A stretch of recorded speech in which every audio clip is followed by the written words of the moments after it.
Good morning friend, कैसे आप लोग? सब अच्छे होंगे। सभी को मेरे तरफ से राम राम, राधे राधे। वेलकम है मेरे YouTube channel the RB warrior पे। तो जो आज का पार्ट है वो पार्ट 4 है। फरवरी 2025 के मोस्ट एक्सपेक्टेड करंट अफेयर्स के बारे में बात करेंगे। आज बहुत सारे आरबीआई की न्यूज़ होंगे, इडाई की न्यूज़ होंगे और एक दो आपको रिपोर्ट इंडेक्स मिलेगा। चलिए देखते हैं। और आज वाला जो है ना वेरी वेरी इंपॉर्टेंट है। यहाँ से मुझे संभावना है कि एक तुक्का क्वेश्चन बन सकता है। ठीक है, देखते हैं वीडियो कितना लंबा होता है। मुझे नहीं लगता कि आज वीडियो लंबा होगा, तो स्टार्ट करते हैं। सबसे पहले हम रिपोर्ट इंडेक्स के बारे में बात करेंगे। पहला रिपोर्ट है वर्ल्ड यूनिवर्सिटी रिपुटेशन रैंकिंग 2025। कौन पब्लिश करता है? Times Higher Education the publish करता है इसको, इसलिए इंपॉर्टेंट है। बस याद रखिएगा, world university reputation ranking 2025। First पे कौन आया? Harvard University, United State of America का consecutive year, 14th consecutive year, मतलब लगातार 14 साल से यही टॉप कर रहा है। ठीक है।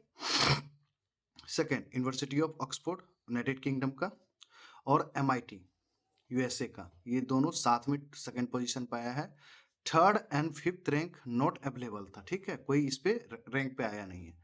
फोर्थ पे स्टैनफोर्ड यूनिवर्सिटी यूएसए का है और यूनिवर्सिटी ऑफ कैम्ब्रिज यूके का, ये दोनों फोर्थ पोजीशन पे है। सिक्स्थ पे, क्योंकि मैंने बोला थर्ड और फिफ्थ रैंक नॉट अवेलेबल है, सिक्स्थ पे यूनिवर्सिटी ऑफ कैलिफोर्निया यूएसए। अब देखिए इंडियन यूनिवर्सिटी का रैंकिंग यहाँ पे क्या है। रैंकिंग ऑफ इंडियन यूनिवर्सिटी 201 से लेके 300 के बीच में आपको आईआईएससी बेंगलुरु का है, इंडियन इंस्टीट्यूट ऑफ साइंस का। ठीक है, 2001 201 से 300 के बीच में भी आईआईटी दिल्ली आता है। ये मतलब इसका रेंज है, ये एकदम परफेक्ट पे क्या है नहीं पता। 201 से 300 के बीच आईटी मद्रास और 201 से 300 के बीच शिक्षा ओ अनुसंधान उड़ीसा। बस आपको याद रखना है कि 200 से लेके 300 के बीच में IISc Bengaluru, IIT Delhi, IIT Madras, शिक्षा ओ अनुसंधान उड़ीसा, उड़ीसा में है ये। ठीक है, और इस फर्स्ट टाइम ऐसा हुआ कि आईआईटी बॉम्बे एग्जिट कर गया द वर्ल्ड रेपुटेशन रैंकिंग 2025 से। मतलब पिछले साल में आईआईटी बॉम्बे बॉम्बे भी था, बट इस टाइम आईआईटी बॉम्बे इससे आउट हो गया। ठीक है, ये चार नाम याद रखिएगा। अब आइए, नीति आयोग के सीईओ का 1 साल का एक्सटेंड दे दिया गया गवर्नमेंट ऑफ इंडिया की तरफ से। उसका नाम क्या है? वीवीआर सुब्रमण्यम। ठीक है, इसका टेन्योर बढ़ा दिया है 24 फरवरी 2026 तक के लिए। 1 ईयर के लिए एक्सटेंड किया गया है। ये कौन है? नीति आयोग के fourth CEO of NITI Aayog है। ठीक है, 2023 में बने थे। उसके बाद नीति आयोग का स्टडी फैक्ट्स पढ़िए। स्टैब्लिश 1 जनवरी 2015 में, headquarter New Delhi, vice chairperson Suman Bery ji, और चेयरपर्सन कौन है? Prime minister. जो भी होंगे प्राइम मिनिस्टर, अभी तो प्राइम मिनिस्टर हमारे मोदी जी है, तो वो हैं। ठीक है, ये याद रखिए। अब मैंने बार बार बोल रहा हूँ कि जहाँ फर्स्ट लग जाए इंपॉर्टेंट हो जाता है। Paytm launch India first solar powered Paytm sound box for merchant. Merchant मतलब जो दुकानदार हैं उसके लिए। नेम क्या है? Paytm solar sound box. अब इस पे अब जो सोलर लग गया तो इसका मतलब उसके पीछे में पैनल लगा होगा जिससे वो सोलर से चार्ज हो जाएगा। ठीक है, इट सपोर्ट्स 11 इंडियन लैंग्वेज। मतलब पेटीएम सोलर साउंड बॉक्स कितनी लैंग्वेज को सपोर्ट करेगा? 11 इंडियन लैंग्वेज को सपोर्ट करेगा। बस इतना याद रखना है। यूनेस्को का न्यूज है, वेरी वेरी इंपॉर्टेंट है। सुनिए, कैंपेन लॉन्च किया है। अब देखिए क्या है। UNESCO launches imagine a world with more women in science campaign. मतलब इसका कहना है कि इमेजिन कीजिए कि एक वर्ल्ड ऐसा हो जहां पे साइंस में मैक्सिमम लेडीज ही हो, वोमेन ही हो। उसकी एक कैंपेन लॉन्च किया है। किस ओकेजन पे? 10 year anniversary of the international day of women and girl in science. ये एक थीम डे है, इंपॉर्टेंट डे याद है। मतलब द इंटरनेशनल, यहाँ पे एयर लगा लीजिए, international day of women and girls in science. कौन सा एनिवर्सरी था? 10th ईयर एनिवर्सरी था। मतलब 10 साल इसके कंप्लीट हुए हैं। कब मनाया जाता है? 11 फरवरी 2025 को मनाया गया। हैशटैग भी लॉन्च किया गया है यूनेस्को के द्वारा, hashtag every voice in science. ये भी याद रखिएगा। इसी के इसी कैंपेन के द्वारा उनका मतलब हैशटैग लॉन्च किया, hashtag every voice in science. Aim क्या है? To address the essential role women play in driving progress in science. अब यूनेस्को का स्टैटिक भी पढ़ लीजिए। Establish 16 November 1945, headquarter Paris France, और डायरेक्टर जनरल कौन है? ऑदरे ओजले। ठीक है, बस इतना याद कर लेना है। अब देखिए माइक्रोसॉफ्ट ने क्या लॉन्च किया है, बढ़िया है। माइक्रोसॉफ्ट का न्यूज हो गया, अमेजन का न्यूज हो गया, ये सब वेरी वेरी इंपॉर्टेंट है। Microsoft unveils magma. मैग्मा ने लॉन्च किया। सिंपल सा, मैग्मा किसने लॉन्च किया? माइक्रोसॉफ्ट। अभी क्या है ये पढ़ते हैं। Multi modal AI, artificial intelligence model capable of understanding both image and language in digital and physical environment. मतलब ये दोनों काम कर सकता है, इमेजेस को भी पढ़ सकता है, लैंग्वेजेज इन डिजिटल मतलब डिजिटली ये इमेज और लैंग्वेज को रीड आउट कर सकता है, एंड फिजिकल इन्वायरमेंट में मतलब फिजिकली भी ये काम कर सकता है। इस मैग्मा को कौन डेवलप किया? Microsoft research and university of Maryland, ठीक है, एंड यूनिवर्सिटी ऑफ वाशिंगटन, तीन लोग मिलके इसको डेवलप किया है। ये किस किस बेस्ड पे काम करेगा? Llama 3 AI model based on, Llama 3 AI model based पे काम करेगा। सिंपल सा पूछ सकता है कि मैग्मा किस मॉडल पे काम करेगा? एल लामा AI 3 मॉडल पे काम करेगा, बस आपको ये याद रखना है। अब एक उत्तर प्रदेश का न्यूज है, स्टेट न्यूज है। Uttar Pradesh assembly becomes first in India to introduce translation facility. आपको पता है कि ट्रांसलेशन फैसिलिटी क्या होता है? अभी देखेंगे लोकसभा में भी 6 मोर लैंग्वेज को ऐड किया है, जिससे क्या होता है कि आप मान लो कि कोई भी लैंग्वेज बोल रहे हो, मान लो कि आगे वाले को समझ नहीं आ रहा है, तो वो नहीं होता ट्रांसलेशन कन्वर्ट करो जो कान में लगा के रखते हैं। मान लो कि हम तमिल हैं और कोई हिंदी में बोल रहा है, तो वो तमिल में कन्वर्ट करके उसको सुनाई पड़ेगा। वही उसी की बात हो रहा है कि Uttar Pradesh assembly becomes first in India to introduce translation facility. अब उस ट्रांसलेशन फैसिलिटी में कितने लैंग्वेज को ऐड किया गया? 5 लैंग्वेज को दिया गया है। अवधी को लाया गया है, ब्राज को लाया गया है, बुंदेलखंड के लिए लाया गया है, भोजपुरी और इंग्लिश के लिए, ये 5 लैंग्वेज रहेंगे। ठीक है, इसका ट्रांसलेशन किया जाएगा।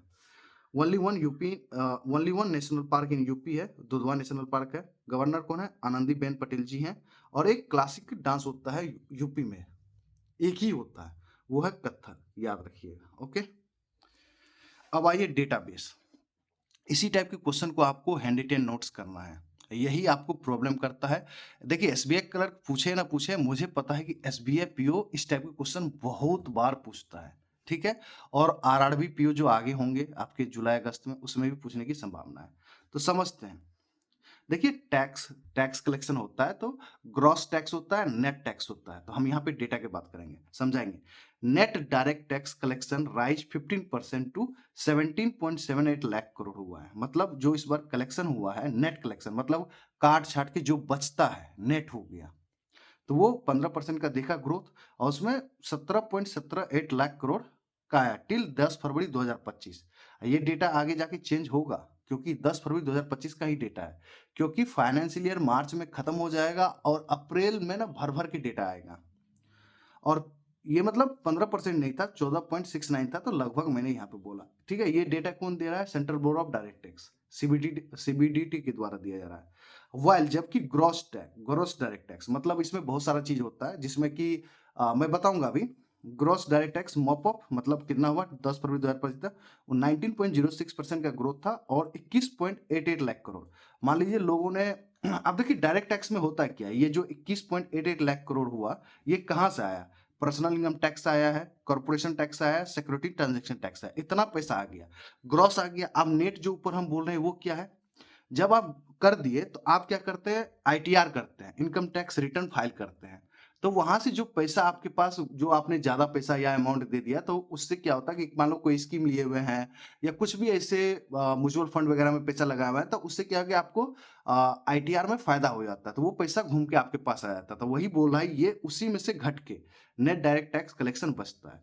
तो देखिए रिफंड में कितना पैसा मिला है आईटीआर जो आपने लगाया है? तो 4.10 लाख करोड़। अगर इस ग्रॉस में से 4.10 घटा दोगे तो ये नेट डायरेक्ट टैक्स कलेक्शन आ जाएगा, इसी की बात हो रही थी। अब देखिए पैसा कहाँ कहाँ से आया है, और यहाँ पे एग्जाम्पल भी समझिएगा डायरेक्ट कलेक्शन टैक्स का। डायरेक्ट टैक्स का एग्जाम्पल 3 होता है, personal income tax, corporate tax होता है, सिक्योरिटी ट्रांजेक्शन टैक्स होता है। ठीक है, ये भी एग्जाम्पल भी याद रखिएगा। Personal income tax grew 21% to 9.48 lakh crore. Corporate tax grew 6%, 7.7 lakh crore. Security transaction tax grew 65 to 49,201 crore रुपए। ये याद रखना रहेगा आपको, ठीक है। ये डेटाबेस हो गया। अब ये भी डेटाबेस क्वेश्चन है। एनआरआई का है, नॉन रेसिडेंट इंडियन होता है, इसके 3 अकाउंट होते हैं। आपको पता नहीं कौन से 3 अकाउंट? एफसीएनआर होता है, एनआरई होता है, एनआरओ होता है। वही तीनों अकाउंट की बात कर रहा है कि जो एनआरआई है वो अपने पैसा कितना इंडिया में रख रहा है, मतलब इस टाइप के अकाउंट में। एनआरआई डिपॉजिट जंप 43% इन अप्रैल, मतलब 42 का मतलब 42.8% का इंक्रीज हुआ है, जंप किया है इन अप्रैल से लेकर दिसंबर।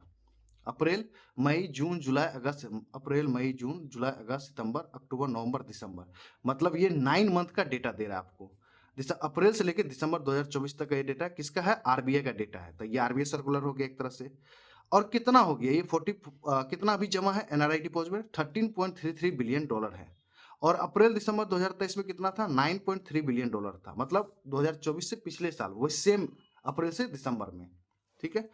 टोटल अभी तक आप देखो, ये तो 2024 का डेटा था, बट वो 2024 तक कितना हो गया, the total outstanding NRI deposit stood at the end of December 2024 $161.8 billion, मतलब इसको मिला के इतना हो रहा है अभी तक एनआरआई का डिपॉजिट है। और NRI deposit scheme comprises 3 account में ये जमा करते हैं। एफसीएनआर होता है foreign currency non resident deposit, इसमें कितना इसने जमा किया, 6.46 बिलियन इन अप्रैल दिसंबर 2024 के बीच में इतना जमा किया। एनआरआई नॉन रेसिडेंट एक्सटर्नल में 3.57 बिलियन, नॉन रेसिडेंट ऑर्डिनरी में एनआरओ में $3.29 बिलियन। अब देखिए एक्स्ट्रा इन्फॉर्मेशन दे रहा हूँ, एनआरई और एनआरओ का जो इसमें पैसा जमा होता है किसमें अकाउंट होता है, डिपॉजिट्स इन रुपये में होता है, जबकि एफसीएनआर होता है deposits in dollar pound etc euro ये सब में जमा होता है, ठीक है। एनआरई एनआरओ का जो डिपॉजिट्स होता है वो रुपए में होता है, सिर्फ याद रखिएगा, और एफसीएनआर का deposits in dollar pound euro etc में होता है, ठीक है। अब देखिए एसबीआई का न्यूज है, वेरी वेरी इंपॉर्टेंट है। एसबीआई बोल रहा है SBI aims to be net zero by 2055, मतलब नेट कार्बन जीरो की बात हो रही है कि 2055 तक हम net carbon zero emission, net emission carbon zero बन जाएंगे 2055 तक। ये कौन बोल रहे हैं, एसबीआई के चेयरमैन CS शेट्टी जी बोल रहे हैं। The bank will be celebrating it's 100th anniversary of SBI, मतलब 2055 में एसबीआई का अपना 100th एनिवर्सरी ऑफ होगा, ठीक है। शेट्टी मतलब CS Shetty made it the remark after flagging of the SBI green marathon season 5, मतलब इसी के दौरान, मतलब जब ये चीज हो रहा था तो वहीं पे SBI के जो चेयरमैन थे वो बोले कि अब इस बार मैं सीजन 5 लॉन्च कर रहा हूँ, किसका, SBI ग्रीन मैराथन इन मुंबई में, ठीक है। अब इसमें SBI ग्रीन मैराथन में 10,000 रनर पार्टिसिपेट करेंगे। कितने कितने किलोमीटर के लिए, एक 5 किलोमीटर का होगा रेस, 10 किलोमीटर का होगा, एक 21 किलोमीटर का मैराथन होगा, ओके। स्टैटिक, अब स्टैटिक पढ़ते हैं। एसबीआई का स्टेब्लिशमेंट कहाँ होता है, 1 जुलाई 1955 में, हेडक्वार्टर मुंबई में है। इसके मैनेजिंग डायरेक्टर कौन है, आपको चेयरमैन तो पता ही चल गया, 4 हैं एमडी, एसबीआई के 4 एमडी होते हैं। राणा आशुतोष कुमार सिंह जी हैं, अश्वनी कुमार तिवारी जी हैं, रामा मोहन राव अमारा जी हैं, अभिनय एम टोन्से जी हैं, ठीक है, याद रखिएगा। एक कमेटी की बात कर लेते हैं, बस सिंपल सा पढ़ लेना है। NITI Aayog forms committee to develop a plan for transforming AIIMS, मतलब ट्रांसफॉर्मिंग एम्स के लिए, एम्स के लिए जो बदलाव लाने के लिए एक कमेटी बनाया है नीति आयोग के द्वारा, उसका नाम कौन चेयर करेंगे, डॉक्टर वीके पॉल करेंगे, बस ये याद रखिएगा, ठीक है। वेरी वेरी मोस्ट इंपॉर्टेंट, ये किसी भी एग्जाम में, बैंकिंग एग्जाम में, एसबीआई, किसी भी इस साल जितने भी पेपर होंगे उसमें से किसी में भी आ सकता है, मोस्ट मोस्ट इंपॉर्टेंट। देखिए 100% आएगा, लिखा हुआ है ना मेरे नोट्स में, याद कर लेना।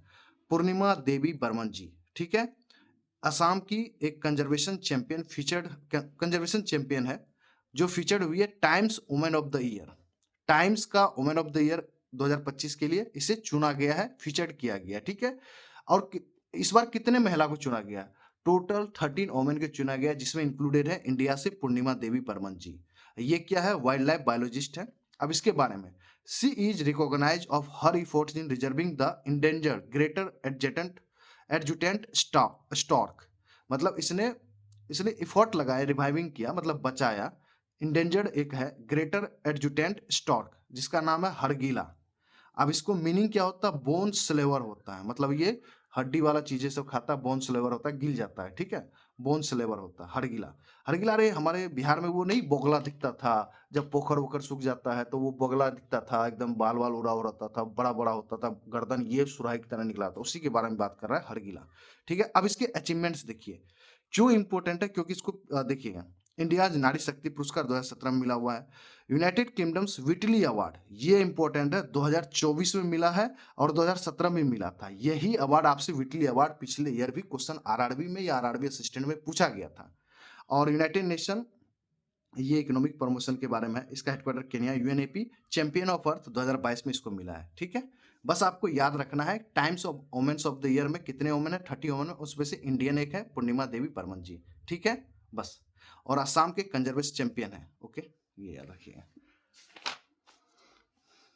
वेरी वेरी इंपॉर्टेंट, आरबीआई का सर्कुलर है, ध्यान से पढ़िएगा। यहाँ पे लिमिट्स को बढ़ाए गए हैं और इस टाइप के क्वेश्चन पूछा जाता है। अर्बन कोऑपरेटिव के बारे में बात है। RBI, reserve bank of India, raise a small loan limit for urban cooperative banks to 3 crore रुपए पर बोरोवर। ठीक है। प्रीवियसली लिमिट कितना था? The limit was set at 0.2% of tier 1 capital with maximum cap of 1 crore. पहले 1 करोड़ रुपए था, जिसको बढ़ा के 3 करोड़ कर दिया गया था। अगर आप मैक्सिमम कितना 1 करोड़ था, वो क्या होता था? टियर 1 कैपिटल ऑफ 0.2% होता था। ठीक है। टियर 1 बैंक का आपको पता है कि टियर 1 कैपिटल होता है, टियर 2 कैपिटल होता है एसेट में। तो ये पढ़िएगा डिटेल में तो आपको समझ में आ जाएगा। हम छोड़ते हैं, बस आप रट लीजिएगा। ठीक है। नौ, अब देखिए अभी क्या लिमिट है। The limit has been increase to 0.4% of tier 1 capital. ये भी याद रखिएगा, पहले कितना था? 0.2% with a maximum capital of 3 crore रुपए पर बोरोवर। मतलब आपको 3 करोड़ रुपए पर बोरोवर मिलेगा मैक्सिमम। अब वो कितना है? 0.4% of tier 1 capital. Urban cooperative banks are mandated to ensure that at least 50% of their total loans and advances are comprised small value loans by 31 मार्च 2026। ये भी याद रखिएगा, अर्बन कोऑपरेटिव बैंक्स को मैंडेट किया गया कि आप इंश्योर कीजिए कि एटलीस्ट 50% ऑफ जो आपकी जो लोन्स एंड एडवांसेस हैं आर कंप्राइज होना चाहिए स्मॉल वैल्यू लोन्स बाय 31 मार्च 2026 तक। अब देखिए कुछ चेंजेज हैं। अब आइए पॉइंट वाइज बात करते हैं। ठीक है। द आरबीआई आल्सो, आपसे क्वेश्चन यहीं से पूछ लेगा, खत्म हो जाएगा, बट थोड़ा सा और डिटेल में चलते हैं। द आरबीआई बोल रहे हैं कि ऑल्सो क्लैरिफाइड किया है exposure ceiling for housing and real estate loans. अब देखिए हाउसिंग एंड रियल एस्टेट के लिए क्या लोन्स देने हैं। जो रेसिडेंशियल है मॉर्गेज है, हाउसिंग लोन्स जो मतलब मॉर्गेज हो गया, जो आप हाउसिंग लोन लेते हैं, गिरवी रख के, घर गिरवी रख के लोन जो उठाते हैं, उसकी बात हो रही है कि 25% ऑफ इट्स टोटल लोन। पहले 5% था, उसको बढ़ा के अब कर दिया गया है 25% इज टोटल लोन। ठीक है, ये हो गया। फर्दर मोर, जो बिल्डर्स है, डेवलपर्स हैं, जो घर बनाते हैं, उसको कितना दिया जाएगा? सेपरेटली कैप्ड है 5% of total loans and advances. मतलब जो भी टोटल लोन्स एंड एडवांस उसके 5% ये आपको कैप्ड है, रखा हुआ है उसके लिए। ठीक है। अब देखिए दूसरा point, the RBI has introduced revise individual housing loan limits. अब यहाँ पे लिमिट्स, हाउसिंग लोन लिमिट्स किए गए हैं कहाँ पे? चेंज किए हैं tier 3 and tier 4 urban cooperative banks के लिए, while the limits for tier 1 tier 2 urban cooperative banks remain unchanged. अब देखिए जो टियर 1 अर्बन कोऑपरेटिव बैंक्स है या टियर 2 अर्बन कोऑपरेटिव, इसमें चेंज हुआ है। तो देखिए टियर 1 के लिए कितना है? Maximum housing loan limit 60 lakh रुपए है। ठीक है। टियर 2 के लिए maximum housing loan limit 1.40 crore है। बट ये टियर 3 एंड टियर 4 नहीं चेंज हुआ है, पहले से सेम है।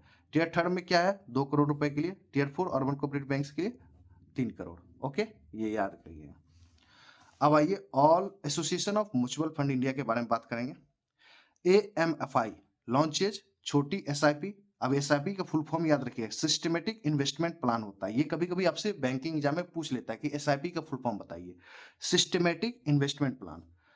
तरुण योजना और मित्रा, मित्रा पता है आपको, से भी लॉन्च किया है, तो यहाँ पे भी ये कुछ बोल रहा है कि लॉन्चेज किया है for wider mutual fund access. अब इसका ऑब्जेक्टिव क्या है? Aimed at improving financial inclusion, investor awareness and investment recovery. ठीक है। छोटी एसआईपी का मतलब समझिए क्या होता है, कि मतलब इसमें क्या है? Introduces a 250 rupee systematic investment plan making it easier for small investor. मतलब ये छोटी एसआईपी लेकर है, जो स्मॉल इन्वेस्टर है वो 250 रुपए से स्टार्ट कर सकते हैं, एसआईपी यूज कर सकते हैं। ठीक है। तरुण योजना में क्या? This programme focus on integrating financial literacy into school curriculum. Tarun Yojana के तहत आपको फाइनेंशियल लिटरेसी किया जाएगा स्कूलों में, कि मतलब म्यूचुअल फंड्स के बारे में बताया जाएगा, एसआईपी के बारे में बताया जाएगा, क्या होता है, ये उसका काम है। मित्रा, मित्रा का फुल फॉर्म याद रखिएगा, mutual fund investment tracing and retrieval assistant. ये है फुल फॉर्म, ये याद रखना है। इसका काम है, it is design to help investors and their legal heirs identify and recovery inactive or forgotten investment. Mitra का ये काम है कि जैसे आप मान लीजिए कोई म्यूचुअल फंड में पैसा लगा दिया और आप भूल जाते हो, मान लो कि इन्वेस्टमेंट में पैसा नहीं आ रहा है, तो फिर आप उसको ट्रैकिंग कैसे करोगे? बाद में पता चलता है अगर यार मैंने तो लगाया हुआ था पैसा, उसके बारे में जानते हैं, तो वही चीज है कि आप उसको ट्रैक कर सकते हो। ठीक है, ये चीज है वेरी वेरी इंपॉर्टेंट, ये भी इंपॉर्टेंट है। बढ़िया क्वेश्चन है, मैं बताऊंगा क्यों। गवर्नमेंट आस्क प्राइवेट इंश्योरर्स, मतलब प्राइवेट इंश्योरेंस कंपनी से बोल रहा है, कि उसको बोल रहे हैं private insurance company to increase free look period to 1 year. मतलब फ्रॉम 1 मंथ टू 1 ईयर। अभी फ्री लुक पीरियड कितना है? 1 मंथ है। और इसको बढ़ाने की बात हो रही कितने के लिए, 1 साल के लिए, ठीक है। The free look period is the length of time during which a customer can cancel और insurance policy without paying surrender charges. देखिए इसमें क्या होता है कि जब आपको फ्री लुक पीरियड दिया जाता है ना, तो आप जो इंश्योरेंस लेते हैं ना, तो आपके पास समय था, जैसे 1 मंथ के लिए समय था, तो उसमें आपको ये इंश्योरेंस के बारे में पूरा आइडिया लग जाता है कि ये क्या है, क्या इससे मेरे को बेनिफिट मिलेगा कि नहीं, तो आप वो आगे बढ़ा सकते हो, नहीं तो वो सरेंडर कर सकते हो, मतलब वो कैंसिल कर सकते हो कि मुझे नहीं, ये इंश्योरेंस नहीं चाहिए। तो उसी में सरकार बोल रही है कि जब आप देखो, सरकार का टारगेट है कि सभी को इंश्योरेंस प्रोवाइड किया है, इंश्योरेंस बाय ऑल 2047 का टारगेट है IRDAI का। तो इसीलिए सरकार चाह रही है कि ये जब फायदा देंगे ना 1 ईयर का, तो लोग इस पे ज्यादा रिलाय होगा, जल्दी लेगा, तो उसके बारे में सोचेगा, क्योंकि भाई 1 महीना में नहीं डिसाइड कर पाता है कोई, ठीक है। लास्ट ईयर चेंज हुआ था, देखिए the IRDAI increase the period to 30 days from 50 days. पहले 15 दिन का ही लुक फ्री लुक पीरियड था, उसको बढ़ा के 30 दिन किया गया था। अब उसी को बोल रहा है कि 30 डेज से बढ़ा के आप 1 ईयर के लिए कीजिए, ठीक है। अब आइए एक इंस्टॉलमेंट के बारे में बात करते हैं। PM Kisan, PM Modi release 19th installment of PM Kisan scheme in Bihar. PM Kisan Samman निधि योजना, जिसका 19 इंस्टॉलमेंट दिया गया, कहाँ, बिहार में, भागलपुर से। More than 9.8 crore farmers including 2.41 crore female farmers, they will receive the direct financial assistance exceeding 22,000 crore through DBT. मतलब ये जो 9th इंस्टॉलमेंट दिया गया, उसका कितना बजट था, 22,000 crore through DBT, direct benefit transfer, 22,000 crore, ठीक है। सो फार अभी तक, अब आइए डेटा वाला करते हैं। The government of India has disperse more than 3.46 lakh crore, बाप रे इतना पैसा बांट चुका है सरकार, टू टिल 18 इंस्टॉलमेंट। देखिए 18 इंस्टॉलमेंट तक कितना दे चुका है, 3.46 लाख करोड़। ये अगर 22,000 जोड़ दोगे 19 इंस्टॉलमेंट में, तो 3.68 लाख करोड़ हो जाएगा, ठीक है। 18 इंस्टॉलमेंट कब दिया गया था, 5 अक्टूबर 2024 को, वसीम महाराष्ट्र से, ठीक है, ये याद रखिएगा। अब देखिए ये अवार्ड है, ये अवार्ड पूछता है, छोटा अवार्ड है, पूछ लेता है। Sunil Mittal receives honorary knighthood from United Kingdom. United Kingdom की तरफ से ऑनरी नाइटहुड दिया गया, किसको, सुनील मित्तल जी को, रिसीव हो चुका है। नेम क्या है, knight commander of the most excellent order of the British empire, chairman and founder of Bharti enterprises है सुनील मित्तल। अब देखिए अवार्ड कौन करते हैं, किंग चार्ल्स 3 देते हैं ये, ठीक है। अभी जो किंग चार्ल्स 3 हैं यूनाइटेड किंगडम के। और टाटा सन्स को भी देखिए नोट है, एन चंद्रशेखरन जी को भी दिया जाएगा, फॉर सेम अवार्ड दिया जाएगा, बट ये नॉमिनेट हो चुके हैं, दिया जाएगा। इसको पहले नॉमिनेट किया गया था, तो इसको पहले मिल चुका है, अब इसको 1 डेढ़ महीना में इसको भी मिल जाएगा, मतलब रिसीव हो जाएगा। हाँ, ये 100% किसी भी एग्जाम में, जो भी बैंकिंग एग्जाम आने वाला है, वो एसबीआई क्लर्क को, एसबीआई पीओ आ सकता है, बट ये केस में ओनली नॉमिनेशन हुआ है, दिया नहीं गया है, नाम को नॉमिनेट किया गया। जैसे ऑस्कर में पहले क्या होता है, नाम नॉमिनेट होता है, फिर ऑस्कर दिया जाता है, तो नाम नॉमिनेट हुआ तो ये भी इंपॉर्टेंट हो जाता है। International Booker prize 2025 only nomination हुआ है। अब इसमें इंडियन है, इसीलिए कनाडा राइटर है, इंडियन कनाडा राइटर है, बानू मुश्ताक, बानू मुश्ताक, शॉर्ट स्टडी के लिए मिला है, कलेक्शन हॉट लैम्प। इसकी शॉर्ट स्टडी का नाम है कलेक्शन हॉट लैम्प, आपको ये याद रखना है। नाम क्या है, कनाडा राइटर है बानू मुश्ताक। और देखिए 30 बुक्स फीचर किए गए हैं, नाम इसीलिए बोल रहा हूँ कि 30 बुक्स फीचर किए गए, मतलब 30 राइटर्स को किए गए हैं feature. It is translate into English by Deepa Awasthi. अब ये भी याद रखना है कि कनाडा, देखिए इसमें रूल है इंटर बुकर प्राइज में क्या है, जो भी आप रीजनल लैंग्वेज में लिखते हैं, उसको कोई ना कोई इंग्लिश में कन्वर्ट करना चाहिए। तो इसको कनाडा जो राइटर है, इसको कलेक्शन ऑफ हर्ट लैम्प को इंग्लिश में कन्वर्ट किया है। It is translation into English by Deepa Bhasthi ji, Deepa Vashishthi, ठीक है, ये भी याद आपकी है। Awarded for best work for fiction translation into English, publish in the UK and Ireland. और ये बुक कहाँ पब्लिश होनी चाहिए, यूके एंड आयरलैंड में। ये जो इंग्लिश में ट्रांसलेट हुई है, डेफिनेटली यूके और आयरलैंड में बुक पब्लिश हुई होगी, ठीक है। रिवार्ड कितना है, 50,000 पाउंड, ये रिवार्ड याद रखिएगा। 2024 का विनर कहना है जेनी इरपेनबेक, जर्मनी, कैरोस, कैरोस के लिए मिला गया था। इंडियन विनर कब हुआ था, गीतांजलि श्री 2022 में मिला था इसको, टॉम्ब ऑफ सैंड के लिए। तो इसीलिए मैं बोल रहा हूं कि ये इंपॉर्टेंट है। एक एक अपॉइंटमेंट बढ़िया है, न्यू चांसलर ऑफ जर्मनी कौन बना है, फेडरिक मर्ज, किसको रिप्लेस कर रहे हैं, ओलेफ स्क्लोज को, ठीक है, ये याद रखिएगा। न्यू चांसलर बने हैं जर्मनी का, वेरी वेरी इंपॉर्टेंट है, फेडरिक मर्ज। क्योंकि जैसे हमारे यहाँ प्राइम मिनिस्टर प्रेसिडेंट होते हैं ना, उसी तरह जर्मनी का ये सबसे पावरफुल आदमी होता है चांसलर, ठीक है। वेरी वेरी इंपॉर्टेंट, ये हमेशा एग्जाम में आता है भाई। आरबीआई लॉन्चेस किया है फाइनेंशियल लिटरेसी वीक 2025 एफएलडब्ल्यू, कौन सा एडिशन था? 10th addition. थीम याद करना है, financial literacy, women's prosperity. The event was presidented over Sachin Vaysinde ji, regional direction of RBI Nagpur है। ये इतना इंपॉर्टेंट नहीं है, बस आपको थीम याद करना है कौन सा एडिशन था। ऑब्जर्वर बिटवीन 24 कब मनाया गया? 24 फरवरी से लेकर 28 फरवरी, ये भी इंपॉर्टेंट है। 24 फरवरी से लेकर 28 फरवरी 2025 के बीच में ये 10th एडिशन मनाया गया फाइनेंशियल लिटरेसी वीक का।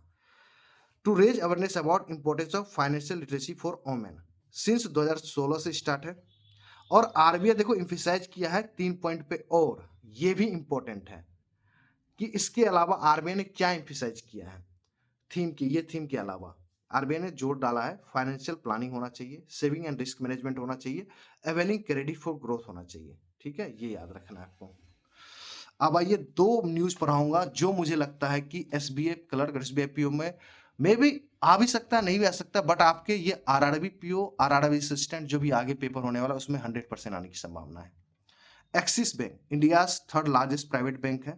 इसने होस्ट किया है 9th edition of evolve to empower MSME, micro small medium enterprise. इसने क्या किया, कौन सा edition? Evolve, 9th edition of evolve को होस्ट किया एक्सिस बैंक। ठीक है, अब ये क्या है evolve? It is a flagship knowledge sharing seminar है। कहां पे हुआ है? बेंगलुरु में। ठीक है, थीम क्या था? ये इंपॉर्टेंट है, future proofing MSME for the new age businesses. Evolve was launch in 2014, 2014 में लॉन्च किया गया था, ये 9th एडिशन है। ठीक है, ये आइए HDFC bank launch India first salary account, Anmol saving account. ठीक है, इंडिया का फर्स्ट सैलरी अकाउंट है जिनका नाम है अनमोल सेविंग अकाउंट। अब जहां फर्स्ट लग जाए, इंडिया फर्स्ट सैलरी अकाउंट, क्या नाम है? अनमोल सेविंग अकाउंट, एचडीएफसी बैंक ने लॉन्च किया। फॉर किसके लिए? फर्स्ट लग गया तो किसके लिए है ये? फर्स्ट देखिए, सैलरी अकाउंट है सबके लिए, बट किसके लिए? इंडिया का फर्स्ट सैलरी अकाउंट किसके लिए? ये यहाँ पे पूरा होता है ये सेंटेंस, पीएसयू एम्प्लॉय के लिए, पब्लिक सेक्टर अंडरटेकिंग्स के लिए। ये पहला सैलरी अकाउंट खोला गया एचडीएफसी के द्वारा, जिसमें गेल वेल के जितने भी एम्प्लॉय है वो खोल सकते हैं। India first public sector undertaking salary account with cyber fraud protection, ये पूरा न्यूज है। ओके, बस सिंपल सा रखना कि अनमोल सेविंग अकाउंट किसने ओपन किया है? HDFC bank. किसके लिए? Public sector undertakings.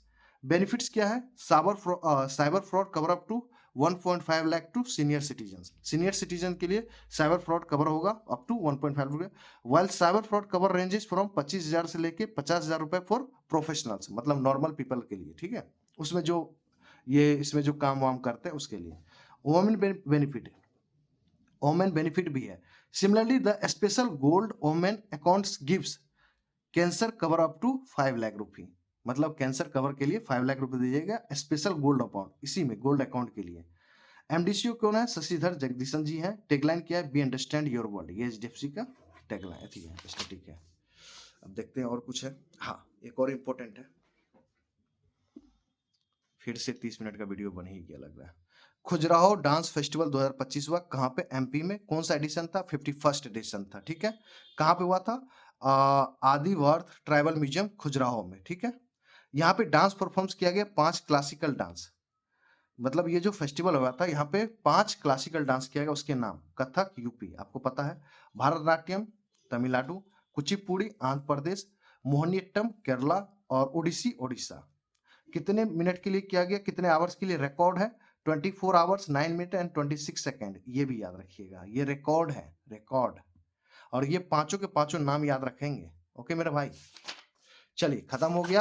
फरवरी मैंने पूरे खत्म कर दिए। ये न्यूज मैं दे दूंगा फोटो, ये पूरा का पूरा एक पेज है, ये दे दूंगा। ये भी इंपॉर्टेंट है ये, क्योंकि पीएम केयर्स फंड के बारे में है, तो वेरी वेरी इंपॉर्टेंट मैंने कर दिया। अगर आपको देखना है देखिए, नहीं देखोगे मैं आप थोड़ा सा थक चुका हूं, क्योंकि मैंने देखा कि पार्ट 3 पे भी उतने व्यूज नहीं है, बट मुझे फरवरी खत्म करना था, मैंने खत्म कर दिया, इंपॉर्टेंट कर दिया। अगर आपको पढ़ना है तो पढ़िए, नहीं पढ़ना है तो आप पे छोड़ते हैं। बाद में आप एग्जाम देने के बाद आएंगे तो फिर कहिएगा कि नहीं यार मैंने देख नहीं पाया, सॉरी फॉर दैट। इसके लिए ओह, लाइक सब्सक्राइब कर लिए तो नहीं कहूंगा भाई, आप पे छोड़ता हूँ।